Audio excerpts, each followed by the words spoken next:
दोस्तों, ये सारे त्योहार इंसानों को खुशियां मनाने का मौका तो देते ही हैं और साथ ही अपनी गलतियों को सुधारने और सही राह पर आगे बढ़ने की सीख भी देते हैं। लेकिन मौजूदा हालात ऐसे बन गए हैं कि कोई इंसान अपनी राय जाहिर करे, अगर किसी गड़बड़ी पर सवाल उठाए तो फिर उन सवालों या उन गड़बड़ियों को किनारे कर इंसान को ही घेर लिया जाता है। ये बात यहां इसलिए कह रहा हूं क्योंकि राहुल गांधी के साथ ठीक ऐसा ही करने की कोशिश एक बार फिर बीजेपी और उसके सारे सहयोगी कर रहे हैं। इन सहयोगियों में कायदे से इलेक्शन कमीशन का नाम नहीं आना चाहिए, लेकिन राहुल गांधी का तो आरोप यही है कि इलेक्शन कमीशन को यानी चुनाव आयोग को भी बीजेपी अपने साथ मिलाकर गड़बड़ी कर रही है और चुनाव आयोग ठीक उसी तरह राहुल गांधी को जवाब दे रहा है जैसा बीजेपी दे रही है। दरअसल राहुल गांधी ने आज फिर महाराष्ट्र चुनाव में गड़बड़ी पर एक लेख लिखा और दावा किया कि महाराष्ट्र चुनाव में धांधली हुई थी और उसी धांधली की वजह से बीजेपी को इतनी बड़ी जीत मिली।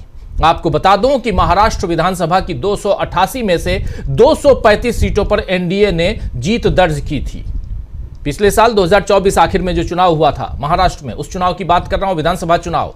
इनमें बीजेपी ने अकेले 149 सीटों पर बीजेपी चुनाव लड़ी और 132 सीटें जीती और स्ट्राइक रेट 89% का था, जो महाराष्ट्र में अब तक का बीजेपी का बेहतरीन प्रदर्शन था। लेकिन क्या वाकई 5 महीने में जनता का मन बदल गया और उसने जिस बीजेपी को लोकसभा चुनाव में पस्त कर दिया था उसे विधानसभा चुनाव में सिकंदर बना दिया, या फिर इसमें गड़बड़ी हुई है? राहुल गांधी ने यही सवाल उठाते हुए लेख लिखा और सोशल मीडिया पर पोस्ट किया कि चुनाव की चोरी का पूरा खेल 2024 का महाराष्ट्र विधानसभा चुनाव लोकतंत्र में धांधली का ब्लूप्रिंट था। अपने आर्टिकल में मैंने विस्तार से बताया है कि कैसे यह साजिश स्टेप बाय स्टेप रची गई। स्टेप 1 यहां पर है कि चुनाव आयोग की नियुक्ति करने वाले पैनल पर कब्जा। स्टेप 2, वोटर लिस्ट में फर्जी मतदाता जोड़े गए। स्टेप 3, मतदान प्रतिशत बढ़ा चढ़ाकर दिखाए। स्टेप 4, जहां बीजेपी को जिताना था वहां टारगेट करके फर्जी वोटिंग कराई गई। और स्टेप 5, सबूतों को छुपा दिया गया। यह समझना बिल्कुल मुश्किल नहीं है कि महाराष्ट्र में भाजपा इतनी बौखलाई हुई क्यों थी, लेकिन चुनाव में धांधली भी मैच फिक्सिंग जैसी होती है। जो पक्ष धोखाधड़ी करता है वो भले ही जीत जाए, लेकिन इससे लोकतांत्रिक संस्थाएं कमजोर होती हैं और जनता का नतीजों से भरोसा उठ जाता है। हर जिम्मेदार नागरिक को सबूतों को खुद देखना चाहिए, सच्चाई समझनी चाहिए और जवाब मांगने चाहिए, क्योंकि महाराष्ट्र की ये मैच फिक्सिंग अब बिहार में भी दोहराई जाएगी और फिर वहां भी जहां जहां बीजेपी हार रही होगी, मैच फिक्स किए गए चुनाव लोकतंत्र के लिए जहर है। ये बात कह रहे हैं राहुल गांधी। चुनाव लोकतंत्र के लिए जहर है। मैच फिक्स किए गए चुनाव जो हैं वो लोकतंत्र के लिए जहर है। ये बात यहां राहुल गांधी कह रहे हैं। राहुल गांधी के इस लेख के आते ही वैसा ही बवाल मच गया जैसे नरेंद्र सरेंडर वाले बयान पर मचा हुआ है। उससे तो बीजेपी अभी निपट नहीं पाई है कि ये नई चोट राहुल गांधी ने दे दी, और वो भी ऐसे वक्त जब महाराष्ट्र को लेकर बीजेपी बेफिक्र हो गई थी कि अब विपक्ष उस पर सवाल नहीं उठाएगा क्योंकि उसका ध्यान अब बिहार पर रहेगा। लेकिन राहुल की रणनीति अब बीजेपी के पल्ले नहीं पड़ी है। राहुल गांधी बहरहाल इस लेख पर मोदी और शाह की प्रतिक्रिया, राहुल गांधी की इस लेख पर अभी मोदी और शाह की प्रतिक्रिया आना बाकी है वैसे, लेकिन जेपी नड्डा से लेकर देवेंद्र फडणवीस और अमित मालवीय से लेकर चिराग पासवान तक सब अपनी अपनी तरह से इस मसले पर जवाब दे रहे हैं। जेपी नड्डा ने एक्स पर लिखा है इसी मसले पर कि राहुल गांधी का नया आर्टिकल फर्जी नैरेटिव फैलाने का सबसे बड़ा ब्लूप्रिंट है। ये उनकी बौखलाहट है जो लगातार चुनाव हारने की वजह से दिख रही है। सबसे पहले कांग्रेस राहुल गांधी की हरकतों की वजह से चुनाव में हारती है, फिर आत्ममंथन करने के बजाय वे फर्जी नैरेटिव बनाने में लग जाते हैं, धांधली का रोना रोते हैं, फिर सभी तथ्यों को भी वे नजरअंदाज करते हैं, हर संस्थान को कोसते हैं, कोई सबूत भी नहीं दिखाते, कई बार एक्सपोज हो चुके हैं, लेकिन अभी भी झूठ बोल रहे हैं। अब ये सब इसलिए बोल रहे हैं क्योंकि बिहार चुनाव में भी हार निश्चित है। लोकतंत्र को ड्रामा नहीं चाहिए, सच्चाई चाहिए। ये बात यहां जेपी नड्डा जो भाजपा के अध्यक्ष हैं वो कह रहे हैं। देवेंद्र फडणवीस जो महाराष्ट्र के मुख्यमंत्री हैं, वो कह रहे हैं कि राहुल गांधी ने बिहार में अपनी हार स्वीकार कर ली है। जब तक राहुल गांधी जमीन पर नहीं उतरेंगे, तथ्यों को नहीं समझेंगे, खुद को अपनी पार्टी को झूठा आश्वासन नहीं देंगे, तब तक उनकी पार्टी कभी नहीं जीत सकती है। आइए जरा सुन लीजिए देवेंद्र फडणवीस यहां अपनी बात रखते हुए मीडिया के सामने क्या कह रहे हैं, सुनिए। उसमें वो कह रहे हैं कि चुनाव आयोग फिक्सिंग करता है और बिहार के चुनाव को लेकर डर भी है। इसका मतलब यह है कि राहुल गांधी इन्होंने बिहार में अपनी हार मान ली है। मैं हमेशा ये कहता हूं कि जब तक राहुल गांधी जमीन पर नहीं उतरेंगे, तथ्यों को जब तक वो नहीं समझेंगे और जब तक अपने आप से झूठ बोलेंगे, अपने आप को झूठा आश्वासन और झूठा दिलासा देंगे, तब तक उनकी पार्टी कभी जीत नहीं सकती। उनको जागना ही पड़ेगा, यथार्थ समझना ही पड़ेगा, नहीं तो ऐसी बेसिर पैर बातें वो हमेशा करते रहेंगे, हमेशा झूठ बोलते रहेंगे, हमेशा मतदाताओं का अपमान करते रहेंगे। ये राहुल गांधी ने महाराष्ट्र के मतदाताओं का जो अपमान किया है, इसके लिए मैं उनका निषेध करता हूँ। तो सुन रहे थे आप, राहुल गांधी ने मतदाताओं का अपमान किया है, मैं उसका निषेध करता हूं, ये कह रहे हैं महाराष्ट्र के मुख्यमंत्री देवेंद्र फडणवीस। इसी तरह बीजेपी नेता अमित मालवीय ने एक्स पर राहुल गांधी के पोस्ट पर जवाब देते हुए कहा है कि यह सीधे जॉर्ज सोरोस की किताब से लिया गया है। व्यवस्थित रूप से लोगों का विश्वास उनकी अपनी संस्थाओं से खत्म करना, ताकि राजनीतिक लाभ के लिए उन्हें अंदर से तोड़ा जा सके। उनका उद्देश्य है कि लोगों का भरोसा संस्थाओं से उठ जाए ताकि उन्हें आसानी से इस्तेमाल किया जा सके। यह एक तरह की चाल है जो राजनीतिक फायदे के लिए की जाती है। यह बात कह रहे हैं यहां अमित मालवीय। इसी तरह सम्राट चौधरी, चिराग पासवान, पृथ्वीराज चौहान, एकनाथ शिंदे, सारे नेताओं ने इस समय राहुल गांधी के खिलाफ आवाज बुलंद की है। यानी ये सारे नेता राहुल गांधी को घेर रहे हैं।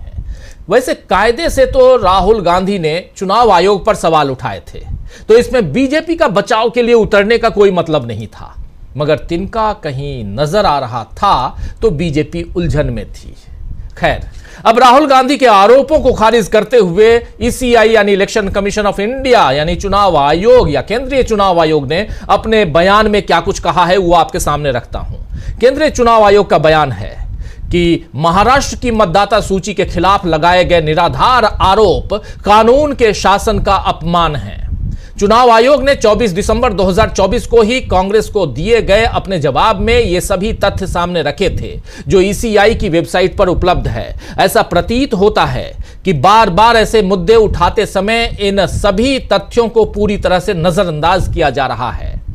किसी भी व्यक्ति द्वारा फैलाई गई कोई भी गलत सूचना न केवल कानून के प्रति अनादर का प्रतीक है, बल्कि इससे उनके राजनीतिक दल द्वारा नियुक्त हजारों प्रतिनिधियों की भी बदनामी होती है और लाखों चुनाव कर्मचारियों का मनोबल भी गिरता है, जो चुनावों के दौरान अथक और पारदर्शी तरीके से काम करते हैं। मतदाताओं द्वारा किसी भी प्रतिकूल फैसले के बाद यह कहकर चुनाव आयोग को बदनाम करने की कोशिश करना पूरी तरह से बेतुका है। महाराष्ट्र सहित भारत के मतदाता सूचियों, जनप्रतिनिधित्व अधिनियम 1950 और मतदाता पंजीकरण नियम 1960 के अनुसार तैयार की जाती है। कानून के अनुसार या तो चुनावों से ठीक पहले और या हर साल एक बार मतदाता सूचियों को संशोधन किया जाता है और मतदाता सूचियों की अंतिम प्रति भारतीय राष्ट्रीय कांग्रेस यानी आईएनसी सहित सभी राष्ट्रीय या राज्य राजनीतिक दलों को सौंप दी जाती है। ईसीआई के बयान में आगे कहा गया है कि महाराष्ट्र चुनाव के दौरान इन मतदाता सूचियों को अंतिम रूप देने के लिए 9,77,90,752 मतदाताओं के मुकाबले प्रथम अपीलीय प्राधिकारी यानी डीएम के समक्ष केवल 89 अपीलें दायर की गईं और द्वितीय अपीलीय प्राधिकारी यानी सीईओ के समक्ष केवल एक अपील दायर की गई। इसीलिए यह पूरी तरह से स्पष्ट है कि 2024 में महाराष्ट्र विधानसभा चुनाव आयोजित होने से पहले कांग्रेस या किसी अन्य राजनीतिक दल की वोटर लिस्ट को लेकर कोई शिकायत नहीं थी।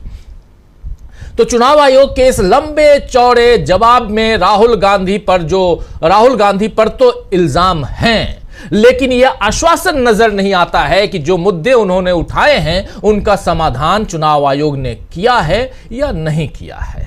साफ साफ दिखाई दे रहा है कि उन मुद्दों का, उन सवालों का यहां जवाब नहीं है। वैसे राहुल गांधी ही नहीं बल्कि ममता बनर्जी भी मतदाता सूची में गड़बड़ी का मुद्दा उठा चुकी हैं। और आप समझिए कि इस बिहार चुनाव के बाद, जो इसी साल के आखिर में बिहार में है, उसके बाद पश्चिम बंगाल में चुनाव हैं, विधानसभा चुनाव।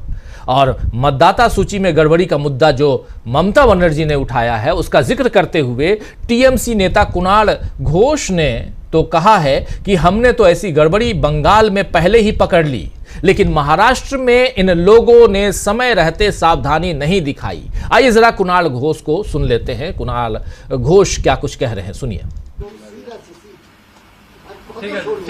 आज ट्वीट किया है, उन्होंने महाराष्ट्र चुनाव को लेकर कहा है कि जिस तरह से बीजेपी को मोनेटाइज किया जाता है, मैनेज करते हैं चुनाव आयोग, तो कैसे देखते हैं और क्या? देखिए, ये जो महाराष्ट्र दिल्ली का मैटर था, उसके ऊपर हमारा लीडर ममता बनर्जी, हमारा पार्टी क्लियर करके बताया था। देखिए, ये जो वोटर लिस्ट है, इसमें बहुत सारा इरेगुलरिटीज है। तो ये बंगाल में ये तो पकड़ लिया ममता जी। अब देखिए, दूसरे स्टेट्स का वोटर्स वहां का वोटर लिस्ट से बंगाल का वोटर लिस्ट में डाल दिया गया। तो महाराष्ट्र में जब हुआ था इलेक्शन के टाइम में, जो ऑपोजिशन था उसका रिस्पॉन्सिबिलिटी था ये पकड़ने को, लेकिन तब वो आइडेंटिफाई नहीं कर पाया। दिल्ली में ऐसा हुआ, लेकिन बंगाल में ममता बनर्जी, ऑल इंडिया तृणमूल कांग्रेस इसको आइडेंटिफाई किया। हम लोग प्रोटेस्ट किया, हम लोग इलेक्शन, सेंट्रल इलेक्शन कमीशन को इसके बारे में बताया। ये उसका एक प्लॉट था। ये हम लोग के तरफ से ये एलिगेशन बहुत पहले से, देश का पहला ममता जी ही इसके ऊपर प्रोटेस्ट, पब्लिकली प्रोटेस्ट किया। और ऐसा कोई प्लॉट चल रहा है दूसरे स्टेट का वोटर लिस्ट से इसमें डाल देना, ये लोग तो पहले तो हम लोग ही बताया था। मतलब 2026 में पश्चिम बंगाल में विधानसभा चुनाव है, कैसे आप लोग देखते हैं और कैसे, यदि इस तरह की गड़बड़ियां होगी तो फिर कैसे आप लोग स्टेप लेंगे? देखिए, हम लोग आइडेंटिफाई किया, ममता बनर्जी आइडेंटिफाई किया। ममता बनर्जी और हमारा all India general secretary Abhishek Banerjee, हम लोग वोटर लिस्ट के ऊपर पूरा पार्टी स्क्रूटिनी करने उतर गया, पूरा पार्टी।